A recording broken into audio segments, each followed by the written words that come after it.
Hello, I'm Jason Bainbridge, and you're on Sailor Nation, and this is Smash the Ring. Today, lineup: the U.S. Navy unleashes how ex-Google product manager creates the God's Eye, and Cuba is at death's door. Is Cuba next? We'll find out. Let's go into the first story straight away on Smash the Ring.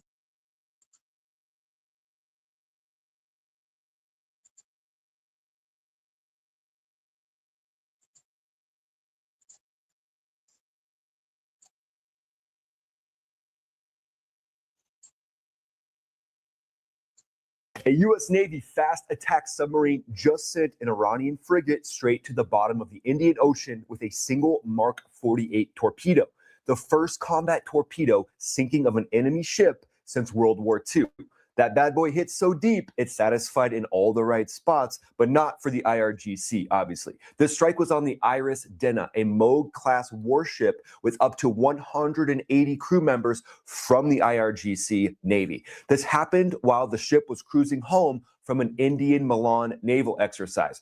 Yeah, kind of bad timing to be cruising back home when it's a war and your entire rest of your comrades in the IRGC Navy have been evaporated. This was in international waters off the coast of Sri Lanka, and this move blows the fight wide open even more against Iran's Navy. The US Navy is flexing global reach and surgical precision, proving that no Iranian hull is safe no matter where it tries to hide. Stick around because we're diving into the full war update, how this sub's hunter-killer playbook played out, and then at the end, we'll talk about the actual mission itself and how this went down from the perspective of a crew member on that submarine. But check out this breaking news right now. Hundreds of Kurdish fighters launched a ground offensive in Iran.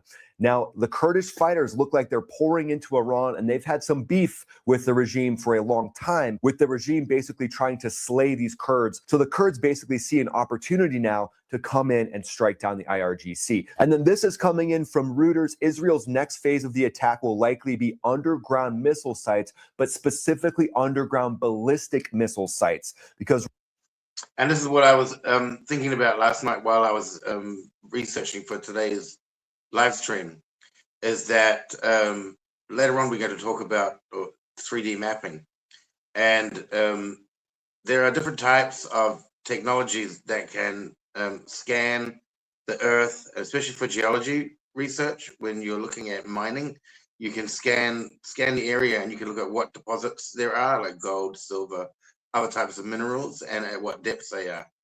The problem is that some of these are so low down that these things like bunker buster missiles cannot penetrate them. So I'm thinking that what's going to happen now is that they're going to have to do this manually. So they're going to have to find the entrances, somehow get them open, and go in and take care of them.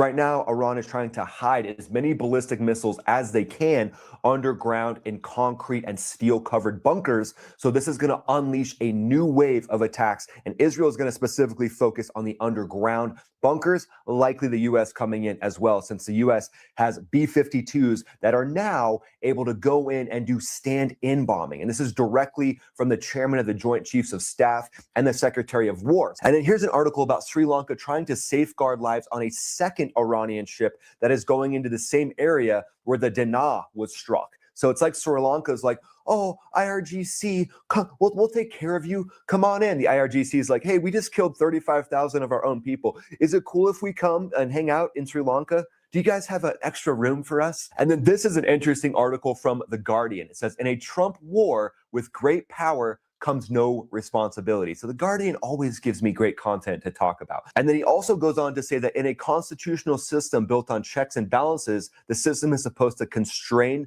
the use of military force before it unfolds. Well, actually, Section 2, Article 2 of the War Powers Act gives power to the president to enact war in crucial times for 60 to 90 days. I think what they actually thought was going to happen was that it was going to be like, the depletion of ISIS, is that you're going to go in, clean it up, and then move out, and nobody was even going to know until it was finished. I don't think they anticipated that this would become a regional war first, and now is slowly expanding into a global effort. Primarily, the 60 days are supposed to be used for combat operations, and then the last 30 are supposed to be used to withdraw the troops in a very safe manner and not rush the withdrawal. And then the article goes on to say that President Obama struck a masterful deal with Iran that set up the world for peace forever. But at the end of the day, what President Obama did was give billions of dollars to Iran. And Iran was like, yeah, we won't build a nuclear program for a few years. We'll take your $100+ billion, though, and we're going to build 5,000 ballistic missiles. But we didn't build the nukes that we talked about.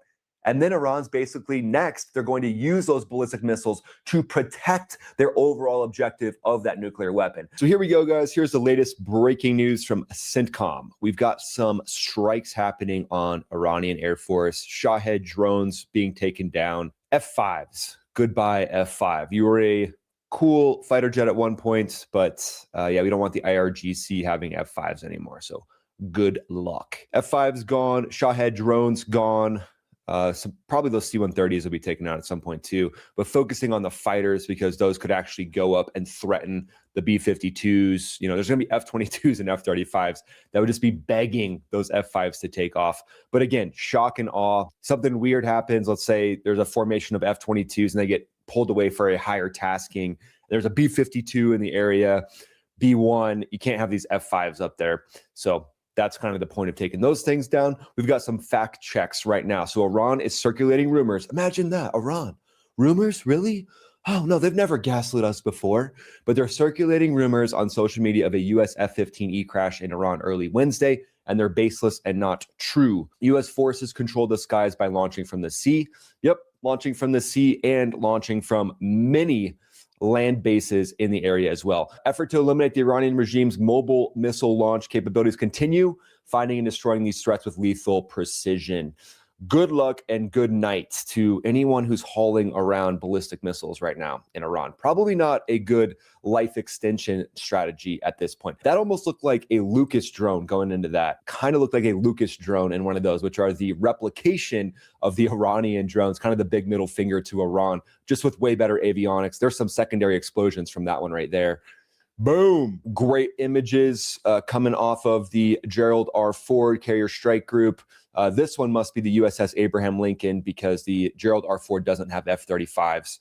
So this one must be the Abraham Lincoln, and then these likely the USS Ford. So as you can see, CENTCOM keeping us posted and updated. Great stuff. So let's get into a deep dive of the strike on the Iranian frigate. The first. Okay, so we're not actually going to get into that deep dive. We're going straight into our next story. A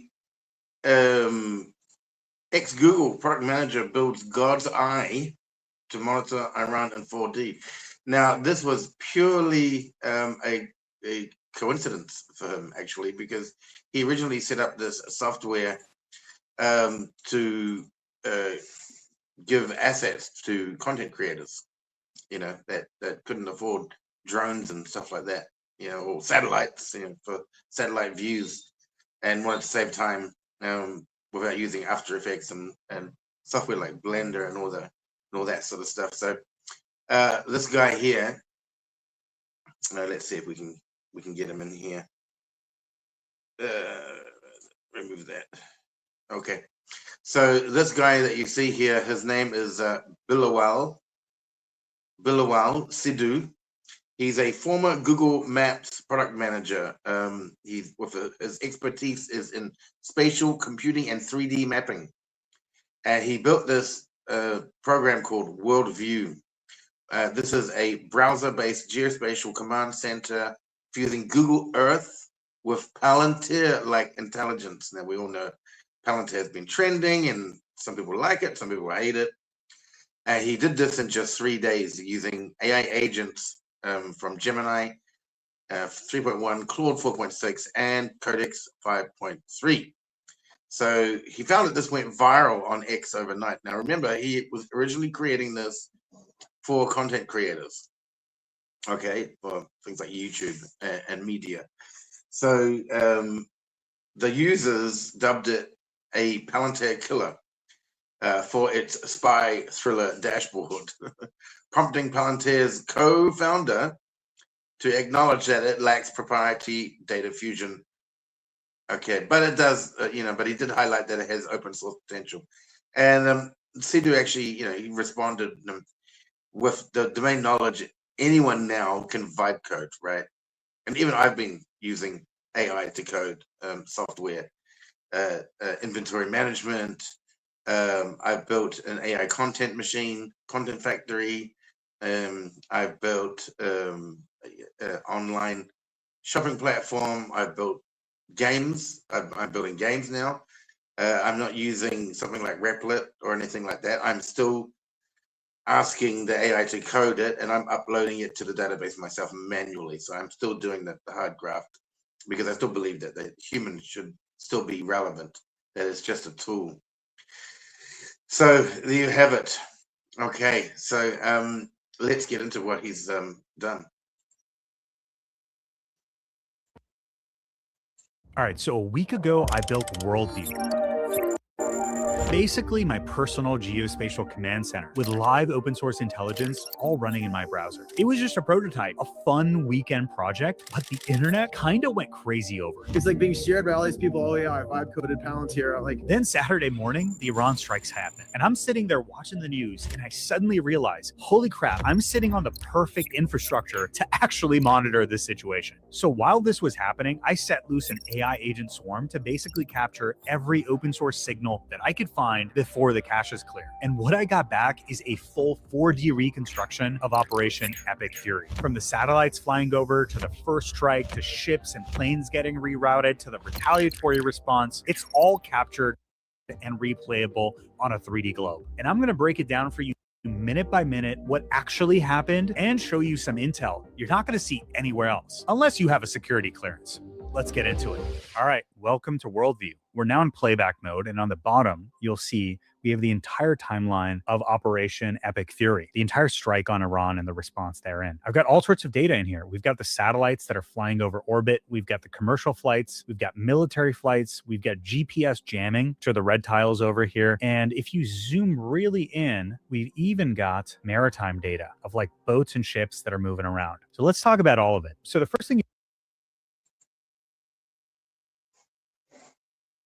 So I want to talk about these tiles that he's talking about.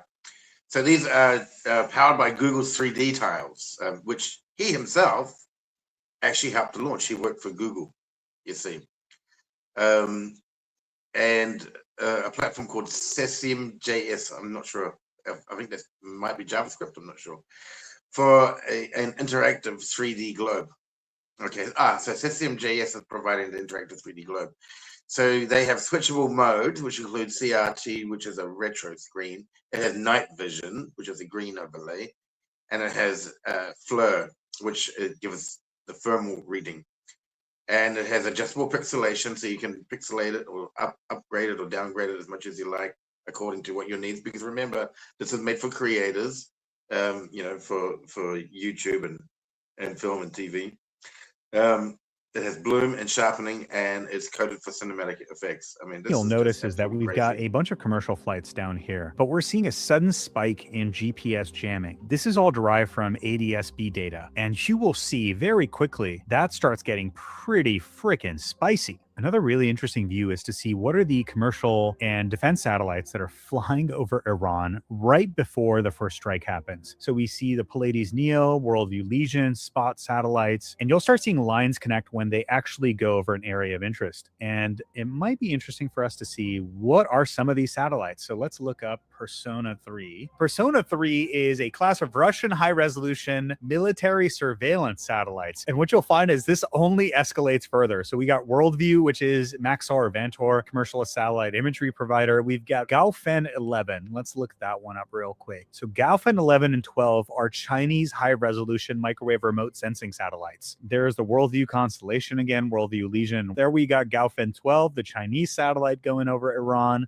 Directly over the point of interest. We got Capella and Gaofen. So Capella is a synthetic aperture radar satellite, the thing that was used to like map the stuff below the pyramids that's been going viral. And the cool thing about synthetic aperture radar is like it can see through clouds. So whether you have clouds or not, this thing will penetrate. Pleiades Neo, a really nice European satellite, another Chinese satellite. And so as we get to 0 hour here with the first strike, you'll see a lot of countries are interested in what's going down. Of course, you got the Chinese, we got the Russians, and let's take a second to look at this satellite over here. USA 234 Topaz. Wonder what that is. Oh, that's right. Cool. Very cool. All right, so we have 0 hour strike on the nuclear base in Iran and the Topaz military spy satellites going over. And then right after, you have a flurry of activity. The Chinese and the Americans making sure they're imaging what it is they bombed. So my guess is what's happening is the initial satellites are documenting the initial positions, and then right after events start escalating, you've got other satellites imaging what happened after the fact. So what you'll notice as other events pop up on the map, they're typically very closely aligned with satellites flying over. And there we go, Tehran's in internet blackout. But the satellites fly over Iran just continues, especially as you see strikes in other parts of the country. And by the way, this doesn't include all the other spy satellites because a few of them just aren't tracked, or we only have the last known position for when, you know, the open source folks are actually doing the tracking. And then as all the strikes complete, we get a completely new sweep. We got the spy satellites going over, we got the commercial satellites, all of them. And by the way, like 90% of the business of most of these commercial satellite providers is the US government. And then it's like companies like Google, Apple, and Microsoft for maps and things like this. So very cool. I haven't seen anyone else really correlate satellite flyovers with these type of global events, which makes a ton of sense, right? Like, what are the areas of interest that are being imaged? And what does that tell us about the various sites? So another interesting thing that you'll notice here is, like, obviously we got a bunch of commercial flights, but as GPS jamming intensifies and we get closer towards 0 hour, notice how a bunch of these flights start redirecting. They're just going straight right, like, I'm getting the hell out of Dodge. I ain't going that way. But yet there are a few brave ones that trudge on. Let's see which ones those are. Let's see, we got THY 631 and VIR 354. And okay, this is, now we got Tehran in a freaking blackout. And you've still got a bunch of these flights that are stuck in the middle of this all. And these. Okay, so well, it's amazing. Okay, so he's got access to satellites for real-time tracking of all the orbits, including NORADs, IDs, and so on. Geostationary tracking. He's got flight tracking, commercial, via a network called Open Sky. He's got military via crowdsourced ADS,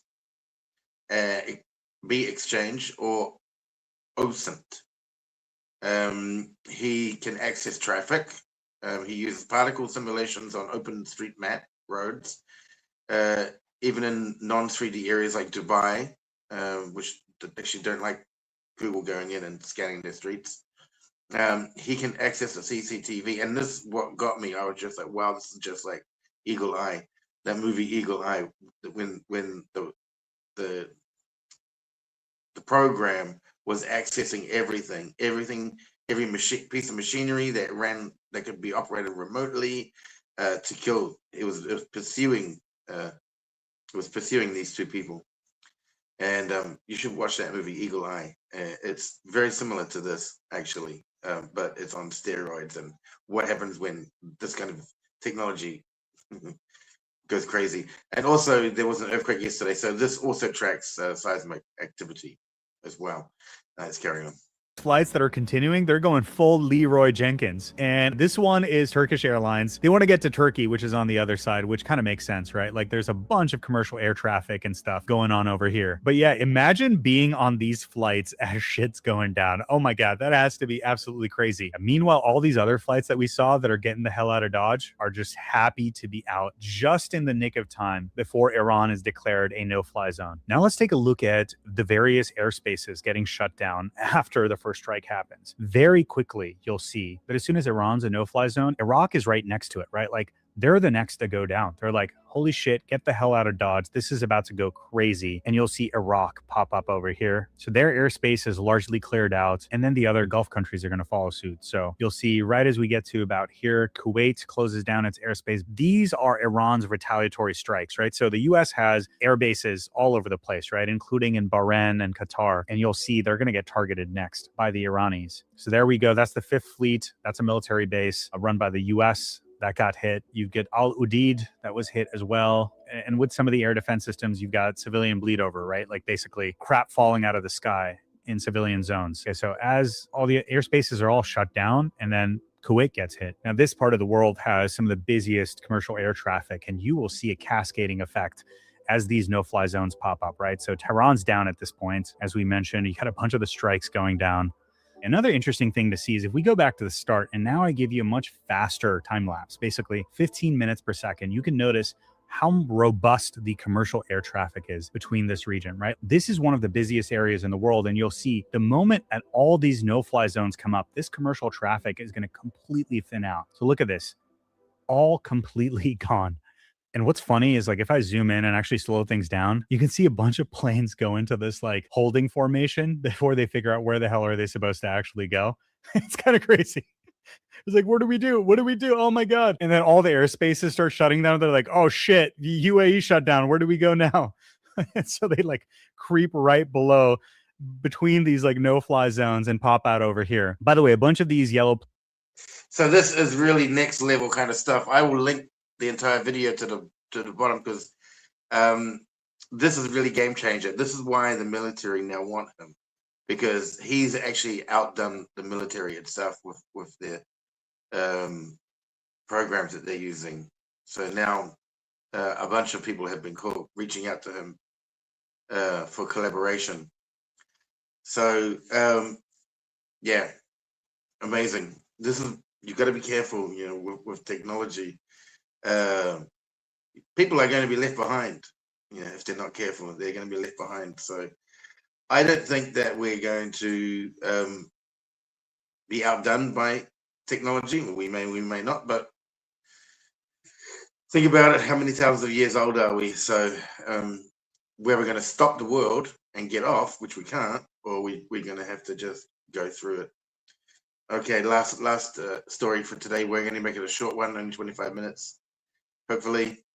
And the last one is Cuba. Is Cuba next on Donald Trump's ever-expanding list? And I wonder if he's biting off too much and he can chew, to be honest. But let's find out. Let's find out in just a moment, shall we? Let's get out of here. What has happened to my... Let's open that up. Here we are.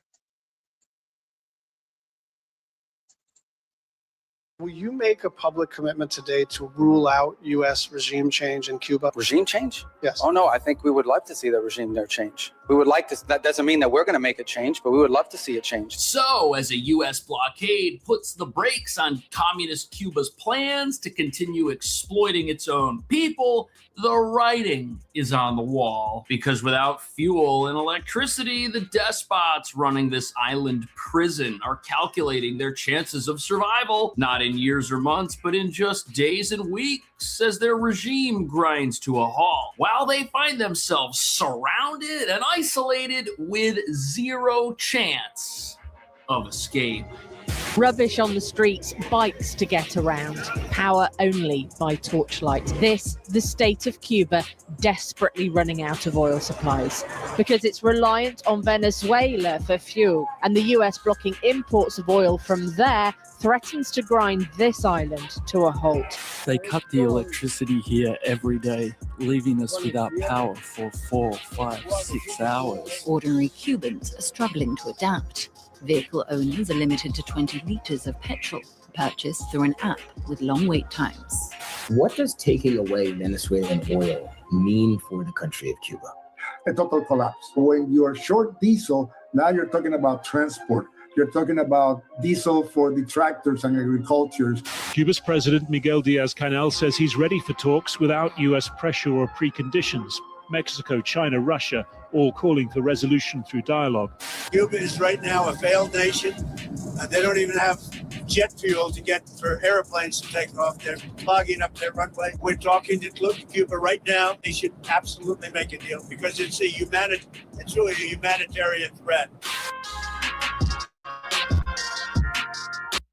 A humanitarian threat.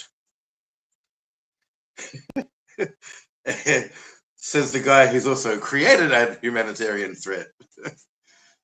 Oh boy. Okay, this is all we're gonna have time for today, and tomorrow I want to get into the oil deeply. I want to get into my own conspiracy that I believe is taking place.